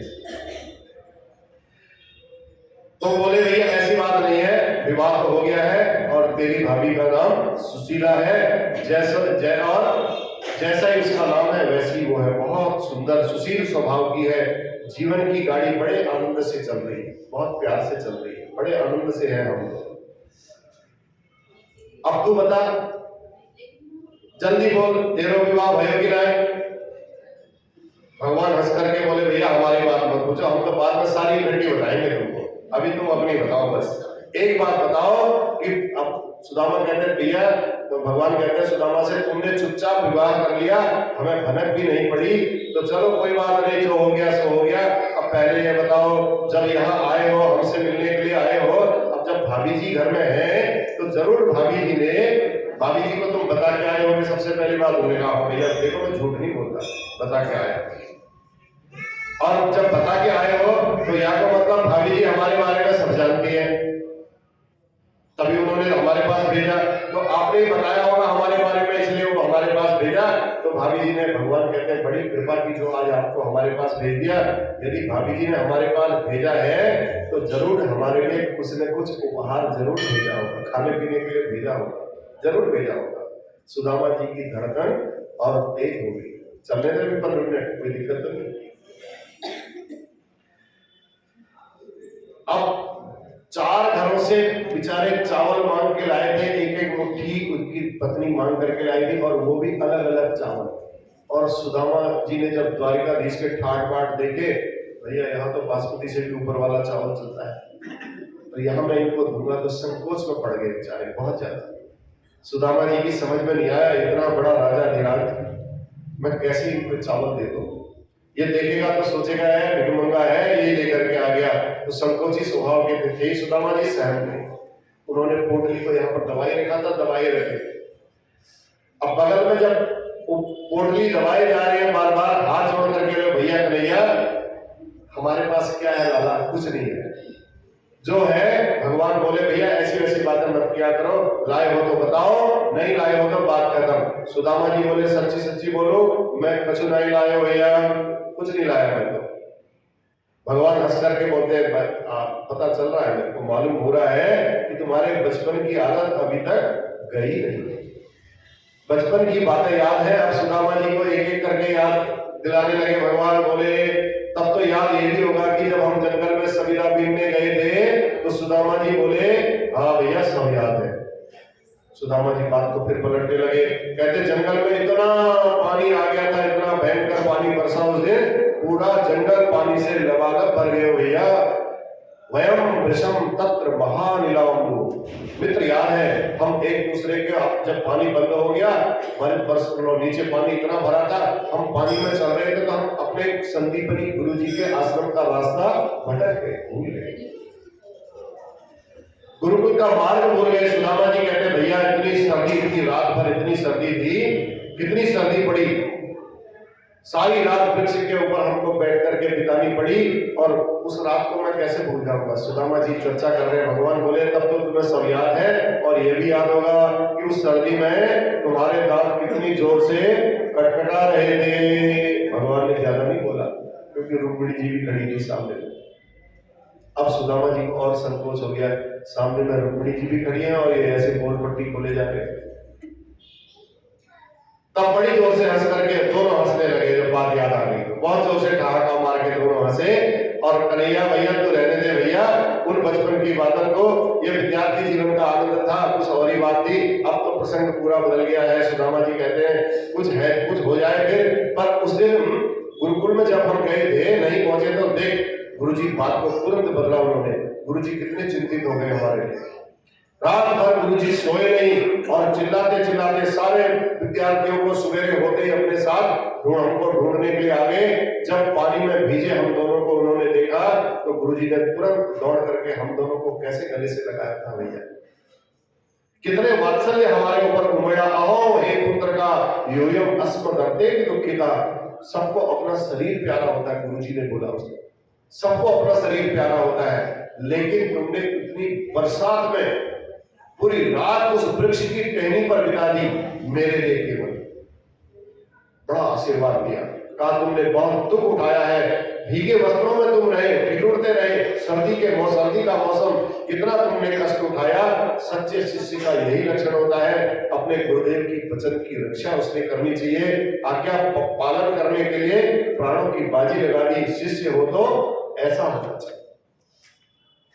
एक पीपा जी का भी शिष्य वो उदाहरण है, फिर बाद में सुनाएंगे शिष्यत्व के बारे में। शिष्य हो तो ऐसा, तो ऐसे शिष्य गुरुदेव के वचनों पर प्राणों को जो न्यौछावर कर दे, ऐसी निष्ठा गुरु वचन में हो। सुदामा कहते कन्हैया गुरुजी कितने प्यार से बोले, बच्चों तुमने मेरे लिए रात भर सर्दी में ठिठुर करके जो कष्ट उठाया है, हम तुम्हारी गुरु भक्ति से प्रसन्न है। दुष्टो हम भो निज श्रेष्ठ सत्या संत मनोरथ। तुम्हारे सारे मनोरथ सिद्ध हो। तुम उन दोनों मित्र को बचपन की बातों को याद कर रहे थे। सुदामा जी कहने लगे गुरुजी कितने भाव विभोर हो गए हमको आशीर्वाद देते हुए, और कहा तुम दोनों प्रसन्न हुए, तुम्हारे सारे मनोरथ सिद्ध होंगे। तुमने इस गुरुकुल में रह करके जो विद्या वेद वेदांत का तुमने जो अध्ययन किया है, वो तुम्हें कभी विस्मृत आज के बाद होगा ही नहीं। ये गुरुजी ने आशीर्वाद दे दिया शांति बनी को। कहा ये मेरा आशीर्वाद है, तुम दोनों को हमेशा वो कंठ में रहेगा, स्मरण रहेगा, कभी तुम भूलोगे नहीं तो इतनी सारी विद्या को कभी कभी याद दिलाना पड़ता है, भूल जाते हैं, विस्मृत हो जाते हैं। भगवान फिर तुरंत बोले, गुरुदेव का इतना स्नेह अधिक था तो उसे हम कभी भूल नहीं सकते हैं। अब तुरंत जब सुदामा जी ऐसा बोले थे तो भगवान ने फिर बोला भैया आदत है फिर भी तुम्हारी वही है। सुदामा जी बोले क्या मतलब, इतनी सारी बातें हो गई फिर तो वही आ गया भैया। भगवान बोले मतलब सीधो से है कि भाभी जी ने कछु भेजा है कि ना, ये बता पहले तो। सुदामा जी को घुमा घुमा करके भैया तो फिर भाभी जी पर आ गए हो। सारी बात इतनी हमने घुमाई और तो फिर लास्ट में वही पहुंच गए। तो भैया जब एक बार मना कर दी तो बार बार काहे पूछे। भगवान बोले अच्छा लगता है तुम मेरा स्वभाव भूल गए हो, अब भूल ही गए हो तो बता देता हूं, दोबारा याद दिला देता हूं। पत्रम पुष्पम फलम तोयम यो मे भक्त्या प्रयच्छति तदहं भक्त्युपस्नामि अस्नामि प्रयतात्मनः भक्त्युपहृता अस्नामि प्रयतात्मनः। हे मित्र मैं पदार्थों का भूखा नहीं हूं। बड़ी अच्छी बात भगवान ने यहाँ पर बोली। वस्तु कुछ भी हो, पदार्थ कुछ भी हो, पत्र हो चाहे पुष्प हो चाहे फल हो चाहे जल ही हो, शर्त मेरी एक है, उस चीज को देते समय तुम्हारे अंदर भक्ति जागृत होनी चाहिए मेरे प्रति, बस उसका महत्व है, भक्ति का महत्व है। तुमने कैसे दिया क्या दिया ये बात नहीं है, तुमने अगर उसको भक्ति से अर्पण किया है तो मैं उसको बहुत कीमती समझता हूं। तुमने कैसे दिया इसका महत्व है, इसका बड़ा महत्व नहीं है। तुमने तुम्हारे देने में भक्ति का कितना महत्व था, तुम्हारे भाव कैसा था, उसका महत्व है। तुम क्या बोले इसका कोई महत्व नहीं, पर कहां से बोले कितना इसका बड़ा महत्व है। गोपियां कपटी भी बोल देती थी भगवान को, कलमा भी बोल देती थी, लेकिन क्या क्या नहीं कह देती थी, लेकिन उसी भावना को भगवान समझते थे। कहती थी भगवान के ही भाव से, अपना ही मान करके कहती थी भगवान। तो प्रेमियों की भाषा विचित्र होती है, व्यवहार विचित्र होता है, तो इसलिए तुम जो भी लाए हो भैया निसंकोच बता दो। तो सुदामा जी कहने लगे तो भैया तू लाख प्रवचन कर ले, जब लाए ही कछु लाए तो कहां से देंगे बताओ। अब बार बार तो वही बातें बोले जा रहे हो। प्रभु समझ गए कि ये बड़ा डरपोक है, एकदम साहस नहीं जुटा पा रहे हैं। अच्छा मित्र जाने दो, कोई बात नहीं, कुछ भी नहीं लाए हो तो बात ही खत्म हो गई, चलो। पर मैं देख रहा हूं, मैं चरण दबा रहा हूं, तो कुछ तुम्हारे हाथ में कुछ दर्द है क्या, कुछ परेशानी है क्या? तो पोटली बार बार क्यों दबाई जा रहे हो, उस हाथ को ऐसे करे जा रहे हो, हाथ में कोई दर्द है क्या? आपने बताया नहीं, मैं हाथ की पांव की जगह आपके हाथ की मालिश कर देता, ऐसी मालिश करता, सारा दर्द दूर हो जाता, जिंदगी में कभी दर्द ही नहीं होता। बस यही हाथ में मामूली सो दर्द है, बाकी सब बिल्कुल ठीक है। सुदामा जी कहते थोड़ा सा इसमें दर्द है, तो भगवान बोले ला फिर। दर्द है, हम पैर तो दबा ही रहे, तेरा हाथ भी दबा देते हैं। लाओ हम हाथ पकड़ दे, ऐसी मालिश करेंगे कि क्षण भर में सौरों दर्द दूर हो जाएगा।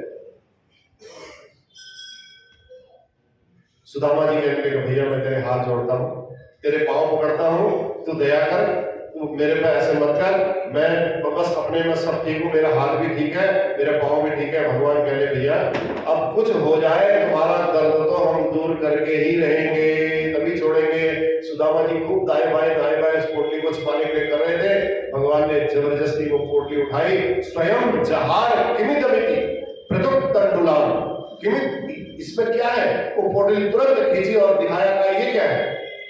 भगवान ने उस तंदुल की पोटली को हाथ से पकड़ करके एक झटके में बाहर निकाला और जैसे ही टपक करके बाहर गिरी, सुदामा जी बेचारे देखते रह गए और भगवान ने पोटली खोली तो इति मुस्लिम सकृत जगद्वा द्वितीयम जगदुमानने, एक मुट्ठी चावल भगवान ने तुरंत श्रीमुख अपने श्रीमुख में डाल दी। और जैसे ही अपने मुंह में भगवान ने एक मुट्ठी चावल खाया और तुरंत संकल्प कर दिया, इस एक मुट्ठी तंदुल के बदले हे सुदामा मैंने तुझे एक लोक का साम्राज्य दे दिया है। अपने अंदर ही अंदर बोला भगवान ने, भगवान के बिहारी लाल की, दीनबंधु भगवान की। दूसरी मुट्ठी जैसे ही खाने लगे तो रुक्मिणी जी साथ में खड़ी थी, पकड़ लिया था। कहा प्रभु ऐसा मत करो, अगर आपने दूसरी मुट्ठी खा ली तो क्या आपको सुदामा बनने का शौक है? आप भी सुदामा बनना चाहते हो?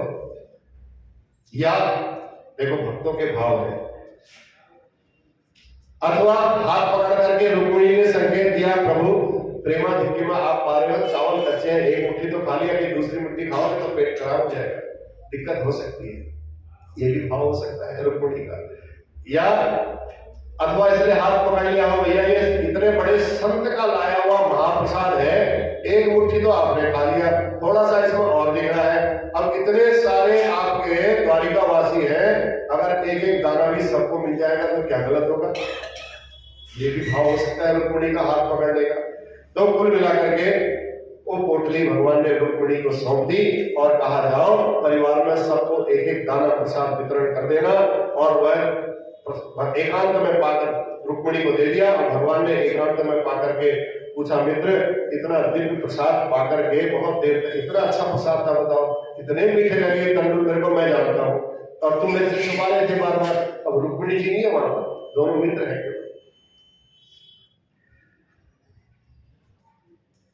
अब चावल दिए तो मेरी भाभी जी ने कुछ ना कुछ तो जरूर कहा होगा, अरे हाँ भैया तूने सही याद दिलाया, मैं तो भूल गया था। सुदामा जी कहते हैं याद आ गया भैया, ये तूने खूब याद दिलाया थी भैया, मैं तो बिल्कुल भूल ही गया था। एकांत में पाकर के सुदामा जी ने कहा, क्या बोला सुदामा जी ने? जो सुशीला जी ने बोला था, एक मास द्वे पाठ में दो एकादशी होने, सो प्रभु दीन दयाल ने नित प्रतिदीनी मोह। कहा ये प्रभु आपको संदेश दिया है। तो भगवान ने सुदामा जी को कहा अब तुम भी तंदूर तो मैंने खाई लिए हैं, अब तुम घर की ओर जाओगे तो मेरा संदेश भी भाभी जी को दे देना, सुशीला जी को मेरा उत्तर दे देना। क्या उत्तर दिया भगवान ने? होनी थी सो हो गई पर अब न ऐसी होए, भाभी तेरे भवन में नित्य द्वादशी हो।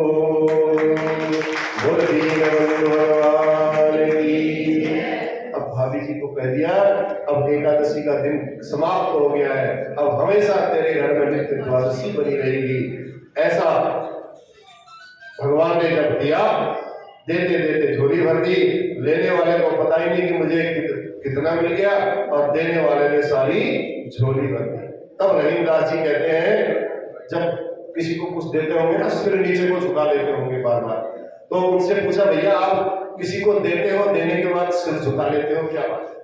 तो रहीमदास जी कहते हैं भैया देखो देनहार कोई और है, भेजत है दिन रैन। देनहार कोई और है, भेजत है दिन रैन, लोग भरम हम पर करें तासु नीचे है।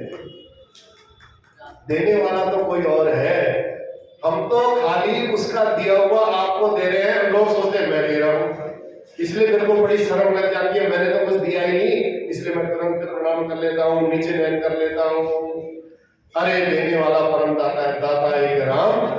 बिहारी सारी दुनिया। अब थोड़ा सा प्रसंग कल सुनाएंगे। बोलो बाके बिहारी लाल की। कल भागवत की कथा विराम मिलेगी, कल कथा का संपन्न भी करेंगे और यही समय लगेगा, थोड़ा 15-20 मिनट और ज्यादा भी लग सकता है, कोई चिंता नहीं करना, कल के बाद फिर आराम ही आराम करोगे। बोलो बाके बिहारी लाल की। भजन बोले।